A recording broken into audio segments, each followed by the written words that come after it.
আসসালামু আলাইকুম ফ্রেন্ডস, আজ আমি আপনাদের সঙ্গে একটা বিস্কিট রেসিপি শেয়ার করব। আটা বিস্কিট খুব সিম্পল আর সহজভাবে রেসিপিটাকে বানিয়ে দেখাবো। তার জন্য প্রথমেই কি কি লাগছে দেখে নিয়ে নিচ্ছি। আমি 1.5 কাপ আটা, দিয়ে দিচ্ছি 1/2 কাপ সুজি,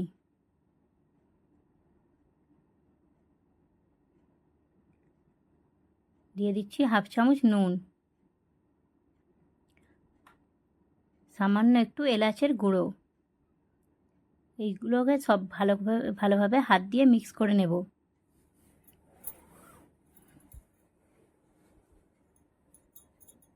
এইবার ঘি দিয়ে এটাকে ময়াম দিয়ে নেব। এখানে আমি 5 থেকে 6 চামচ ঘি নিয়েছি। ঘি দিয়ে আটাটা সুজিটাকে ভালো করে ময়াম দিয়ে নিয়েছি। এইবার 1 কাপ দুধের মধ্যে দিয়ে দিচ্ছি 1/2 কাপ চিনি আর সামান্য একটু নারকেল কোড়া। এখানে আমি ফ্রেশ নারকেল নিয়েছি, কেউ চাইলে ডেসিকেটেড কোকোনাটও নিতে পারেন। নারকেল আর চিনিটাকে দুধের সঙ্গে মিশিয়ে নেব। চিনিটা একদম ফাইন করে গুলবো না, এটা গোটাই থাকবে। দুধটা দিয়ে আটাটা ভালো করে মাখিয়ে নেব।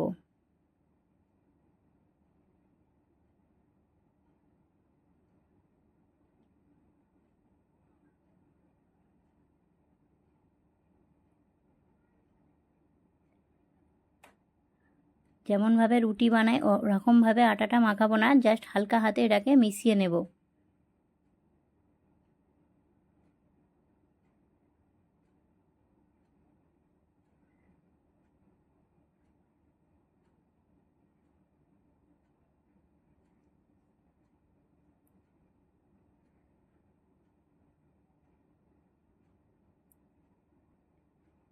আটাটা ভালোভাবে মিশিয়ে নিয়েছি।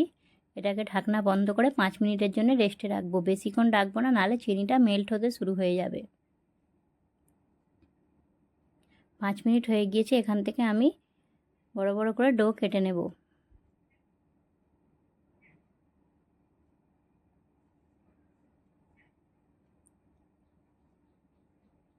ফিরে বেলনির মধ্যে রেখে এটাকে আমি একটু বেলে নেব মোটা করে।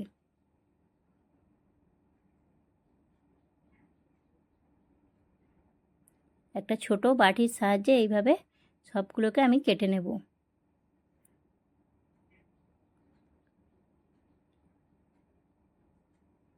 একটা গ্যাসের ফ্লেম অন করে একটা ফ্রাই প্যান বসিয়ে দিয়ে দিচ্ছি রিফাইন্ড তেল। তেলটা একদম হালকা গরম হয়েছে। গ্যাসের ফ্লেমটা লোতে রেখে বিস্কিটগুলোকে দিয়ে দিচ্ছি।